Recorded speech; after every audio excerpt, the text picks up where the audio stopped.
Hello, welcome to Bird by Bookish Bird. My name is Grace, and this is another weekend reading vlog. I know, I just keep cranking them out. I can't help it. I've got some fun plans this weekend, so it's gonna be a little different than usual. Usually I'm stuck in the house.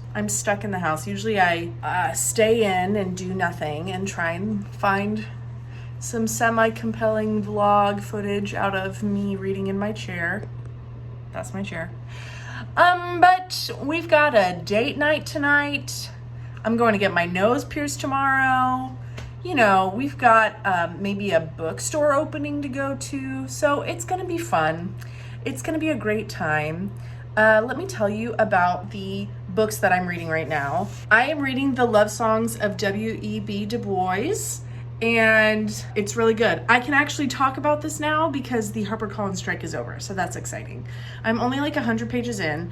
It's the year of the big book because yes, I am still reading The Count of Monte Cristo technically, but that's getting its own vlog, so you won't hear about it here. This is beautiful, and I just want to read it. I don't want to do anything else, I just want to read it.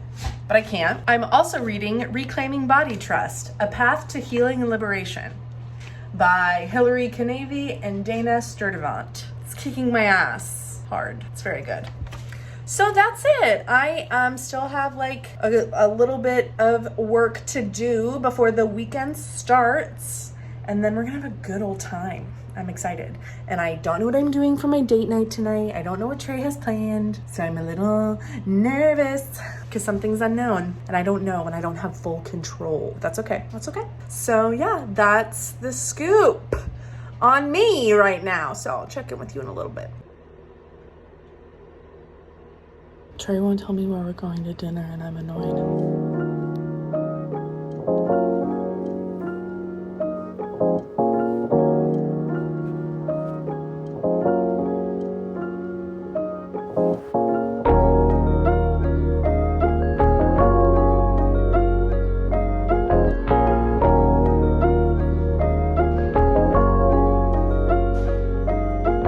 Okay, so it's nighttime now. It's kind of dark, but I wanted to give a little update in a book haul. So I haven't done any reading yet, but we went on our date night. It was kind of like a belated Valentine's.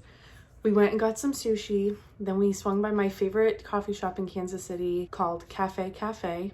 It's a Vietnamese coffee shop. I got the Lucky Cat latte. Delicious. They gave us free donuts because I think it was almost the end of the night and they had to get rid of them. So we got some delicious donuts as well. And then Trey took me to Half Price Books and said, here's 25 bucks. See what you can do. And I was like, you're the love of my life. So thought I'd do a fun little mini book haul for my Valentine's Half Price Books extravaganza. So first, I'm really excited I found this. We have Long Division by Kisi Lehman. I don't know where I first heard about this book. He's got stuff all over him. I don't know where I first heard about this book, but I know it is like it meets in the middle. It's like two stories that meet in the middle. And I think Trevor Noah is producing a show of this. The cover is sick, except for this sticker that somebody didn't take off correctly. And told in two separate stories and written with sharp humor and deep humanity, Long Division is an ambitious mix of contemporary Southern Gothic and Murakami-esque magical realism. In the first of two stories, set in 2013, 14-year-old Satoyan City Coldson becomes an overnight YouTube celebrity after an onstage meltdown during a nationally televised "Can You Use That Word in a Sentence" contest.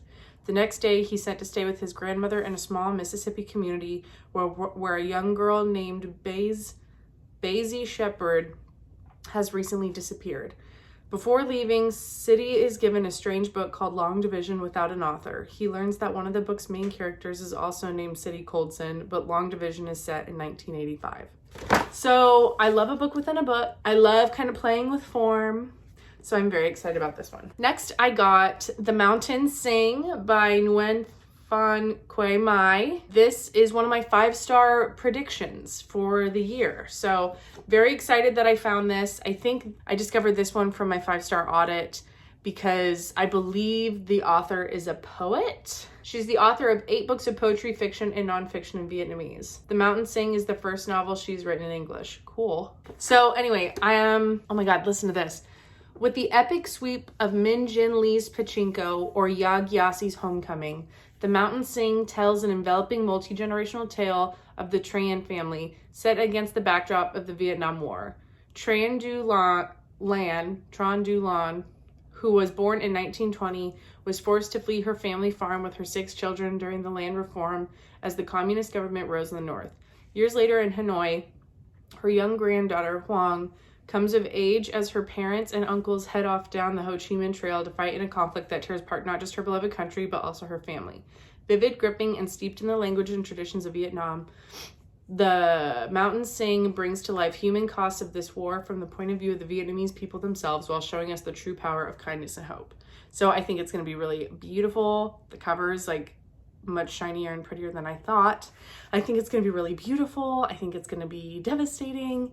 And I am determined to learn how to pronounce these Vietnamese names. So next time you hear me talk about this book, I'm going to have my shit together. And then lastly, this is a recent read of mine. So I've been trying to buy less books this year. I've been trying to utilize my library more in hopes that I will read. I've been trying to utilize the library more in hopes that I will buy less books. It's not working. However, the library is saving me money on books I didn't enjoy as much as I thought I would. However, I'm still buying books I haven't read. But this is a book I have read and I loved, and I gave 5 stars, and that is Open Water by Caleb Azuma Nelson. And this was breathtaking, gorgeous, 5 out of 5 stars, so beautiful. A love story, a story of Blackness in England, just, it's good. It's good stuff. So it's short, it is gorgeously written, and I would really recommend this. If you're looking for maybe something, this book, I said this on my Instagram, this book feels like falling in love. Like those moments when you like are starting to fall in love with your friend and you're like, what was that? Like, friends don't do that.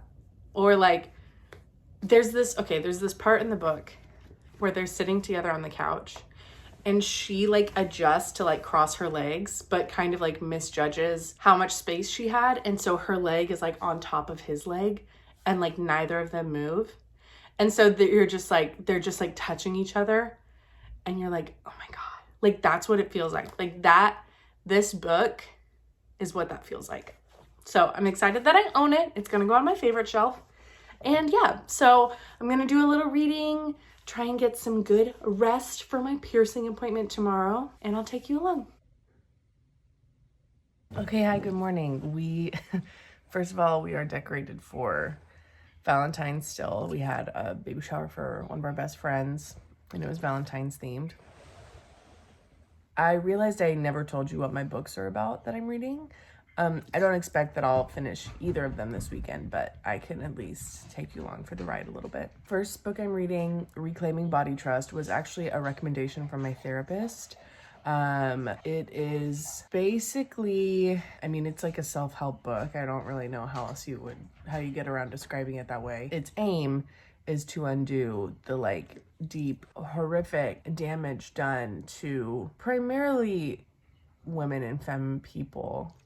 I'm so sorry if you can hear his disgusting mouth noises. It drives my husband crazy. It's not enough to say to help you develop like a positive body image, because I don't think that goes deep enough. And I don't even know if like positivity, like feeling positively about the way you look, is the goal. But it is trying to cultivate a deep trust with and love for your body, and divesting from diet culture and unlearning fat phobia, and really seeking, even though both of the authors are cis white women, they're aware of their own biases and like blind spots. And so they incorporate, whenever they can, like an intersectional lens, and they have like contributors to the book, which I think is cool. So anyway, I don't know if that's like clear, but it's not enough to just say it's like a self-help, love yourself, girly, you're beautiful no matter what. Like, it's not like that at all. It's like, diet fast from diet culture. We've been lied to, you know, someone's making money off of your misery kind of thing. Yeah, it goes very deep. It goes very, very deep. So I would actually really recommend it. I would actually say it's quite gender inclusive. They often refer to the harm that diet culture has on trans bodies. It's just really good. I mean, it's just really kicking my ass. It's really good. So I would recommend it. And then I'm also reading the love songs of W.E.B. Du Bois. I'm about to send you into the other room, which it's centered around the main character, Ailey, but it also kind of jumps back in time and is going through her lineage and her family line, which has roots in the indigenous population, enslaved folks, like just the way it's twisting and turning, like the family tree. And I mean, it's almost 800 pages. And I am like 150 pages in. So I'm taking my time with it. I don't want to rush through it. Sometimes with these big books that I'm reading, it feels like a challenge. Like, how quickly can I read this big book? And I'm trying to release myself from that and release myself from the desire to have like a huge book count at the end of the month. But I have found myself just very drawn to thick books lately. At Half Price Books last night, I almost bought the Books of Jacob. And that's like a 800 page book. I don't know what it is. Something is just really, I'm just really wanting to like sink my teeth into a story. Yeah, so those are the books I'm reading. They're excellent, both very well written, very different, although both do both do highlight the harm of white supremacy. And so that is a thread we can get behind in our reading. I'm going to have some EPL soccer, football if you will, playing while I do a little reading, do a little sipping on my coffee, do a little prepping for the day, and then I'll take you with me to go get that little buddy poked through. Yeah. Okay, bye.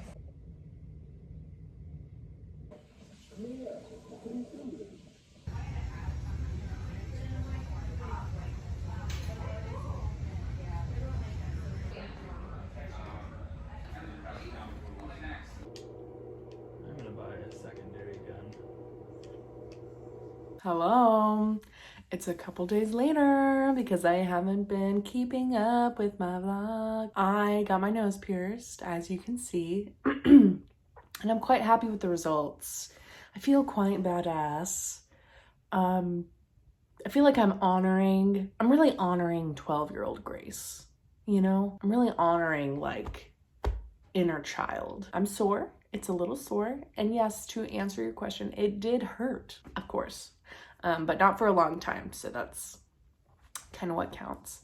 I got no B-roll yesterday, baby. I got none. But it was a good day. I deep cleaned the car. We cleaned the house. I beat the Ender Dragon on Minecraft, so what's up? And I read a little bit, not very much.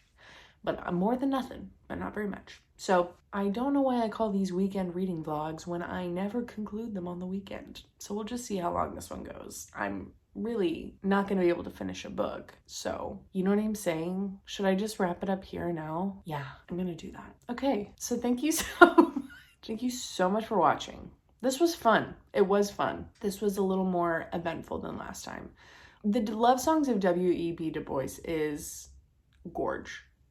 It's gorge. It's so good. It's long. That doesn't take away from anything for me. I'm just really like savoring it. I'm really chomping it and like tasting it. It's really good. Listen, there was a scene where they're in a classroom debating whether or not like women should be leaders.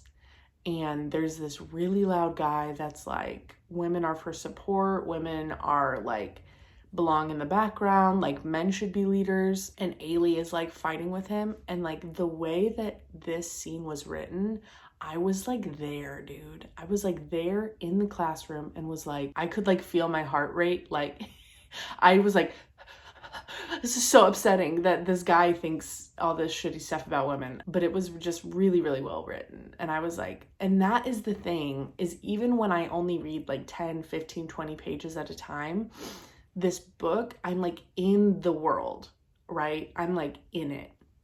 And it is so good. So I would like, just like for my little brain, I would like to finish it by the end of February, but I probably won't. Reclaiming Body Trust, also very good. Very changing my life a little bit. So that's been pretty intense. But it's excellent, gender inclusive, tries to be as intersectional as it can, like very self-aware. The chapter about divesting from diet culture, oh boy, kicking my wee little ass. Just reading some real good books and taking my time, not putting any pressure on myself. I just want to thank you for watching. I actually just filmed my spring TBR, so this is going to be a little redundant, but I just hit 200 subscribers on YouTube, and that's like a big deal to me. That's just very sweet. And so I appreciate you being here.